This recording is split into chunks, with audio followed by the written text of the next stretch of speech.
30 Minutes with Ron.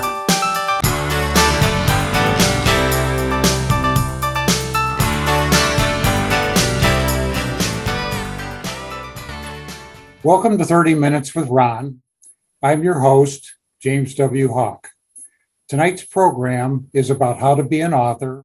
We have with us tonight Ron Gagliardi, who's going to share his vast wisdom and experience on how to be an author for fun and profit.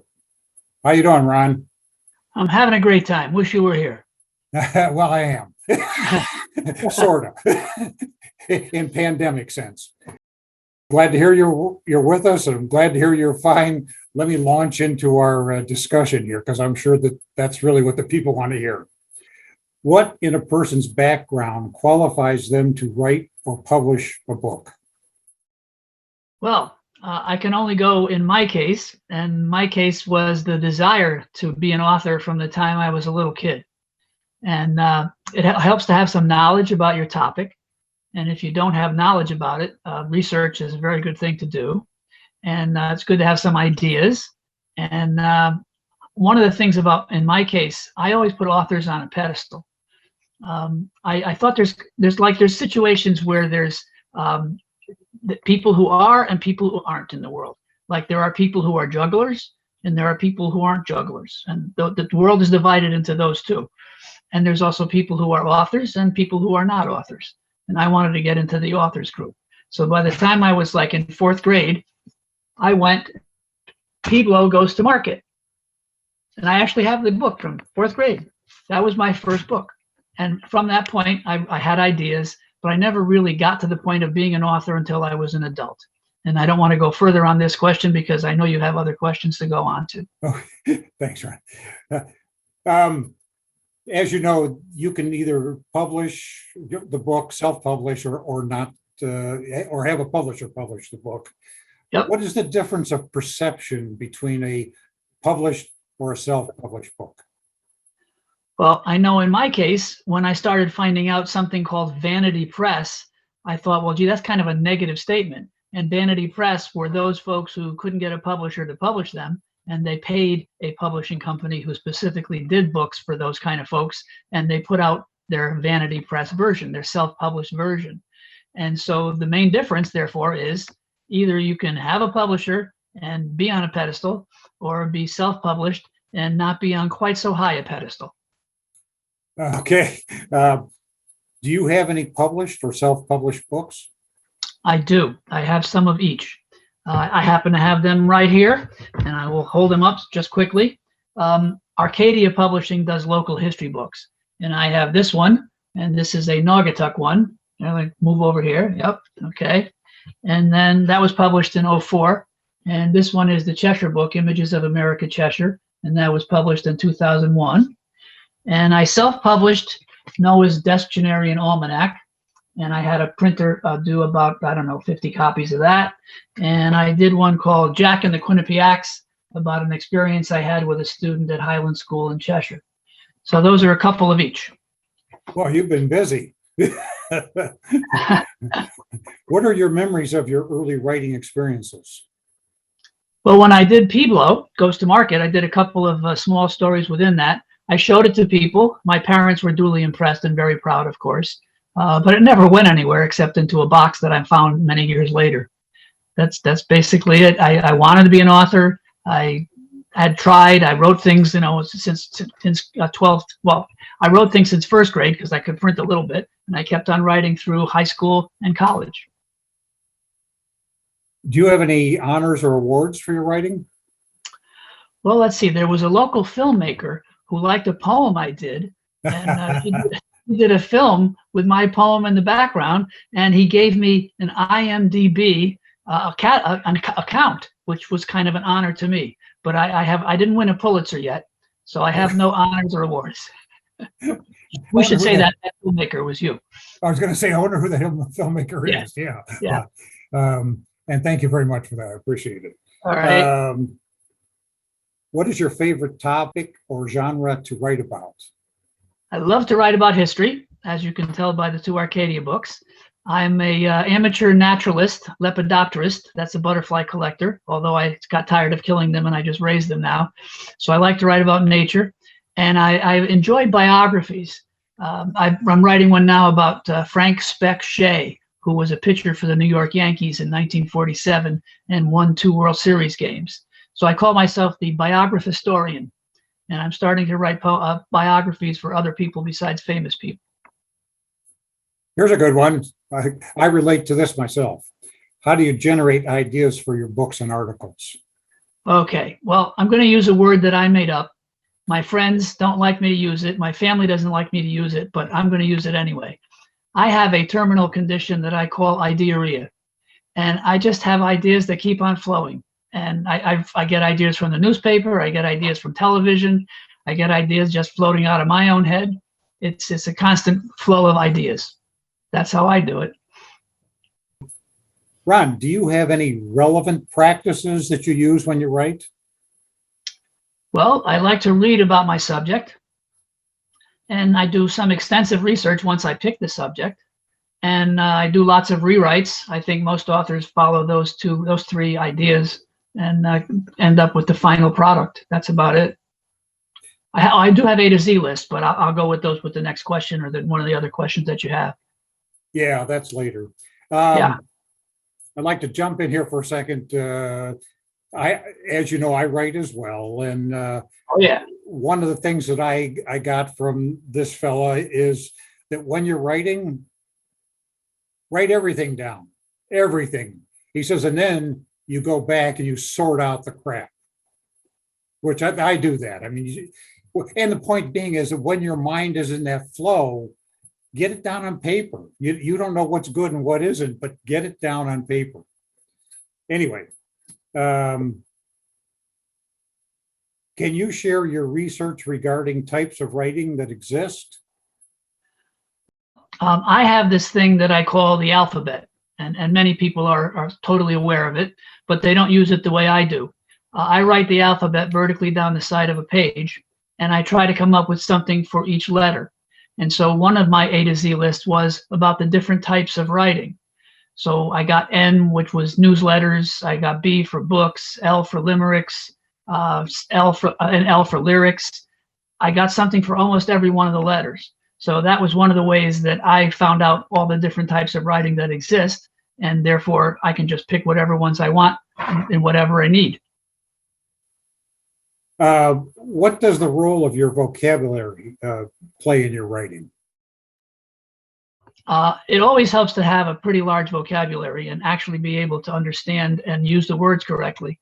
And when I was a little kid, I used to watch my father do the crossword puzzles.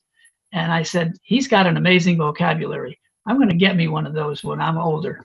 And so I always studied our vocabulary lists at school and tried to remember them as much as I could.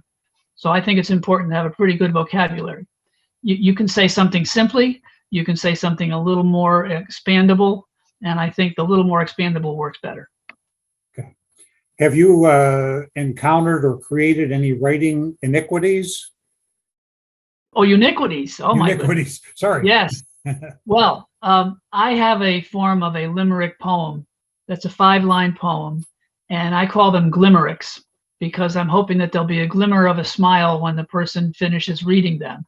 And I used to write them for the Cheshire Herald, and I wrote one a week for 7 years. And I also call it public poetry because when people send in letters to the editor, they're often like so long that people don't even want to read them. When people in Cheshire saw my poems, they said, I'm going to get the point of that poem almost instantaneously. And so it helped me to get well known in town, and the Democratic Party even came to me because of it and said, Ron, you have name recognition. It's good in the voting booth. So keep on going with those glimericks. Okay, good to hear that. Is there a language that you took in high school or college that helps you? Yes, Latin. I only took 1 year, but it helped me to know what the language was built upon. And it helped me with my own writing. I don't remember a lot of Latin, but it did help me to get the English correctly done. Okay. The next question you sort of answered, but I'm going to throw it out there just in case you want to elaborate on it. Can you explain how you use the alphabet in your writing? Well, I'll give you an example, which is what you asked.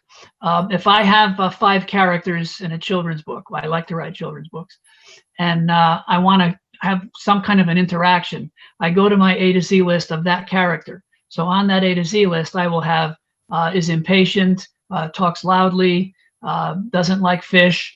I will have a bunch of different characteristics, and I will weave some of those into the story at that time. So again, I'm using the A to Z list to help me.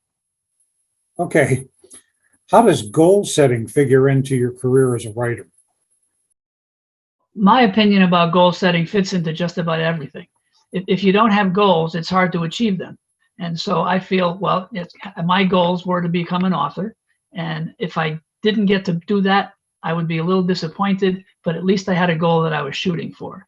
So goals are very important. And my goal is to win a Pulitzer and to win all kinds of prizes, a Caldecott, or maybe that might be for illustration. I don't know, one of those wonderful awards that librarians give.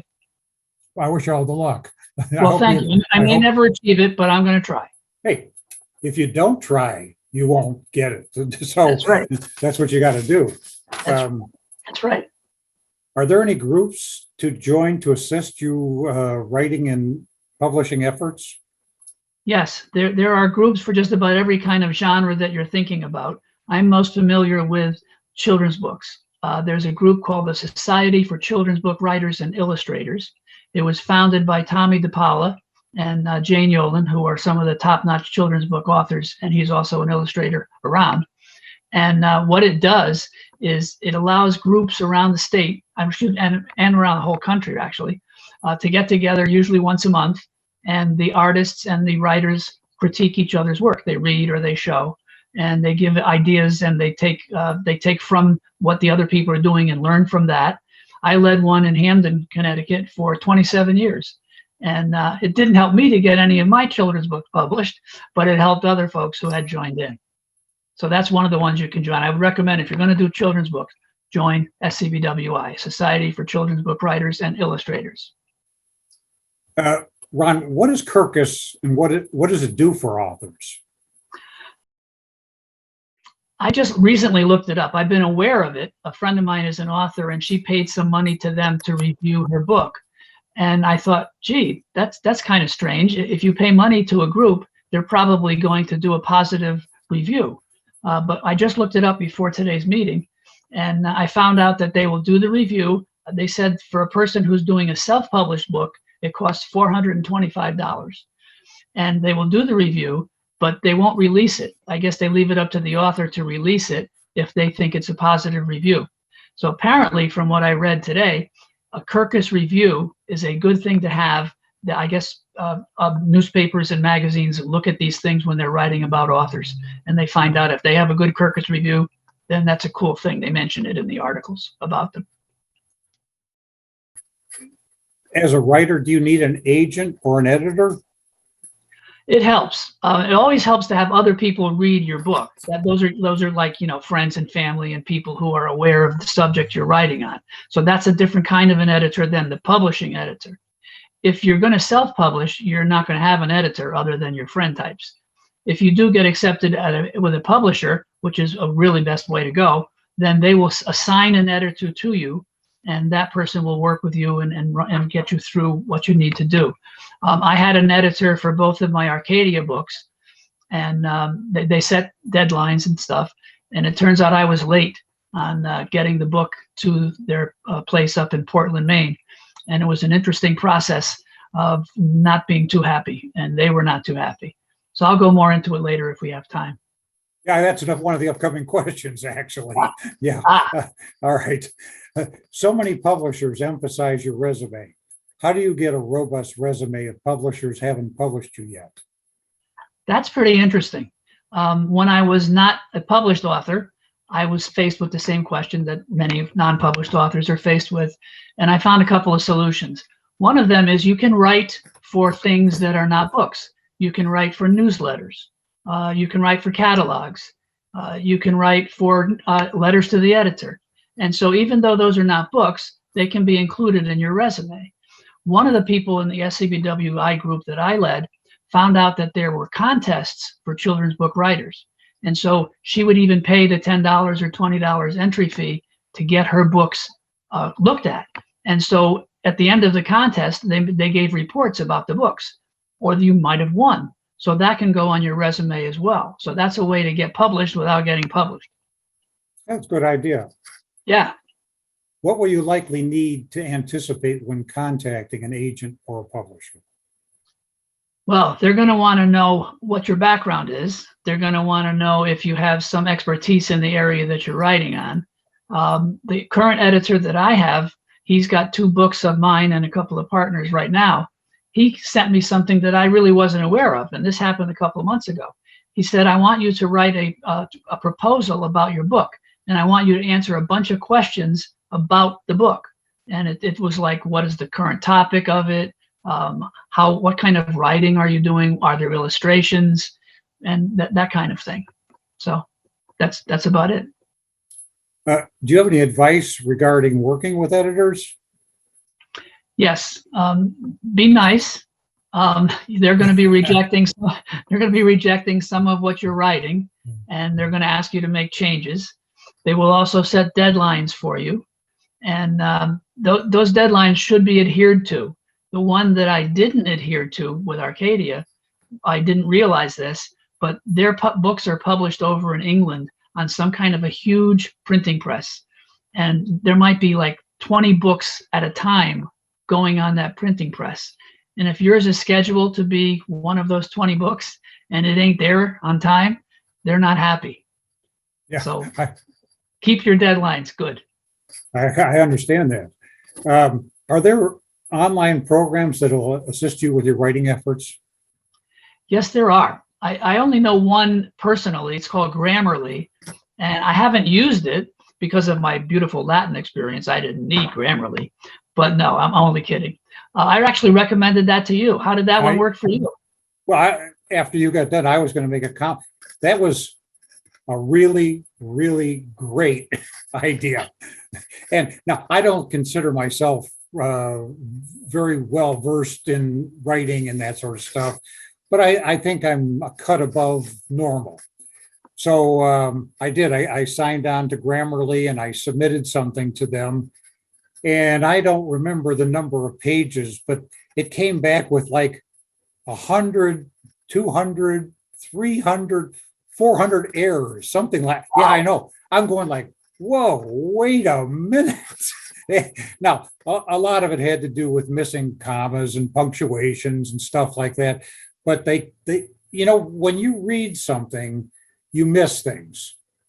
You read something, there might be a word missing, but you've read it so many times that your brain sees that missing word anyway. Right. Grammarly picks up on that stuff, and it turned out it was very helpful. And I really like that program a lot. I appreciate that. Well, I found that going over what you've written a bunch of different times is a good thing to do. And I can tell you that in the Naugatuck book that I showed earlier, there was one error that showed up on the year of someone's birth or something like that, showed up like 10, 20 years later. And on the Cheshire book, I haven't released these yet, but I plan on it. There were quite a few errors. I even had some historians go over the book and they didn't find them. So maybe I should have used Grammarly then. If I had known about it, I probably should have. Yeah. Yeah. Are there support books to share that should be in every author's library? I just went to my author's library to check, and I have a bunch of them here. There's dictionaries, there's a handbook on writers for research papers, there's how to write children's books, negotiating a book contract. That's something that's interesting to have, because you're going to have an attorney probably on the publisher side offering you a contract, and it's nice to know what they're going to be coming at you with. Let's see, I have the children's writers and illustrators market, and I keep on moving in the wrong spot. There we go. There's a whole bunch of them. The thesaurus is good to have. These are things that most authors will have available to them very close to wherever they're writing. I'd like to, if you let me have a minute here. You can have 2 2 minutes. I'd like to jump back on that internet thing. obviously, when I grew up as a kid, there was no such thing as the internet. And so anytime you got involved in a project, it was always writing notes down and running off to the library and doing your research there. And it was a very long and drawn out process. So Right. we were talking about online programs. There are resources online that are just unbelievable these days, because when I'm sitting and writing something and I'll go, I wonder if that spelling is right. I wonder if this is the right word. Maybe I need to know a little more about this subject before I put this in my story. I go to the internet, and it isn't writing it down and going to the library. It's done right then and there. So I like that. Well, I have found my cell phone is helpful. I will go to my cell phone and say, Siri, show me the Scrabble word users list of all the words that begin with Q. And all these words come up. It goes like 2 letters with Q, 3 letters, 4 letters. There's 517 with 6 letters. I never knew that before. I found that. That's a good thing. Good thing. Yeah. Yeah, different words. Now, here's one that's near and dear to my heart. Who takes care of the media and promotions of your writing and books? That depends on who publishes it. In Arcadia's case, they would set up book signings for me. In the strangest of all places, Costco, where I had a couple, didn't expect to sell a lot of books there, because, you know, hundreds of people are there at a time that aren't from the town that my book was about, Naugatuck or Cheshire. But I think I sold 10, 12 books on both occasions. So normally you have a signing at a bookstore, and then Arcadia would probably try to get that for me. I haven't had one at Barnes and Noble, although they do have a whole section of Arcadia books at places like that. But if you're self-published, or even if you're published by a publisher, you can get your own book signings, or you can get your own interviews in newspapers and on television. You can just send out press releases. And that's basically telling the folks who are in charge there, the assignment editor, that's a good person to know that there's a title of that in TV stations. If you send information about your book, and if they find it interesting, you can get some publicity that way. That's good to know. That promoting and selling, that's probably harder than writing the book. It's fun. When we opened up this session, I had 2 quotes that I found in regard to writing books and that sort of thing. Do you have any quotes that you'd like to share? Let's see. I don't really have any relating to books. I have some relating to life, like if it ain't fun, don't do it. And I came across one that I've said for years. I'm the happiest person I know. So now I have an acronym for that, IFPIC. So it's kind of a quote. There's another thing. I have a philosophy of life, OPAO, only positivity in and out. Those are the quotes that I sometimes use. I really have any regarding books and publishing. Well, I thought I'd give you a shot at it at least. Hey, why not? How does a person zoom in on the route of becoming a published author? I guess it takes some concentration. One of the places that I find ideas for books and for proposals is in the New Haven Register. And so I get the New Haven Register in the morning and I place it on the floor in our family room. I like to work on the floor because it makes me feel good as a 73-year-old that I can actually get up from the floor.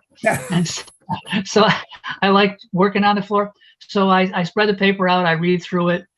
Usually takes about a half hour to read. I'm a speed reader. I can read a lot faster than that, but I look closely.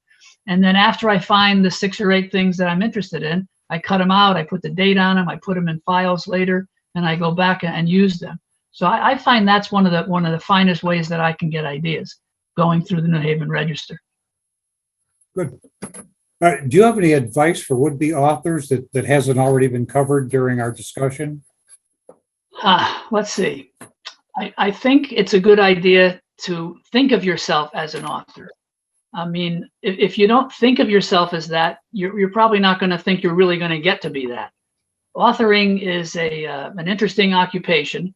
It's fun to get your first royalty check. It's interesting to put on your taxes that you are an author, and it helps in your own mind to see you as an author, see yourself as an author. So I think seeing you in your own mind as that position, that's a good thing. Okay. Ron, that's all. You've gone through my whole list of questions. Uh-huh. Is there anything else you want to add before I close this? Well, let's see. Do we have time for my Arcadia story? Yeah, sure, go ahead. All right, I'll make it quick. Yeah. I went up there to deliver the manuscript and the photos. I actually was on a disc. And I thought I was almost ready to have it handed in. I explained that I had a few things to type while I was there.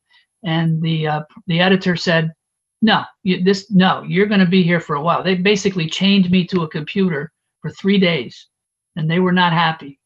But it turned out that it was beneficial for me because they showed me what they thought was going to be the cover. And what they do for their authors is they say, submit 10 photos that you think would be a good cover, which I did.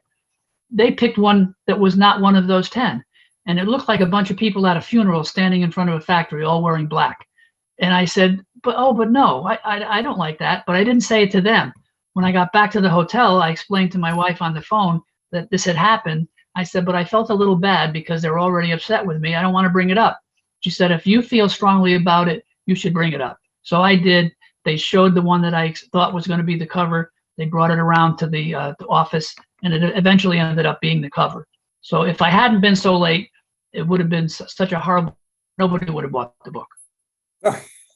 Well, thanks for that story. And thank you for being the guest today, for sharing your experience and your wisdom and knowledge. And hopefully it's helpful to people that are listening to this program. And I'd also like to mention the fact that Ron is the normal host for 30 Minutes with Ron.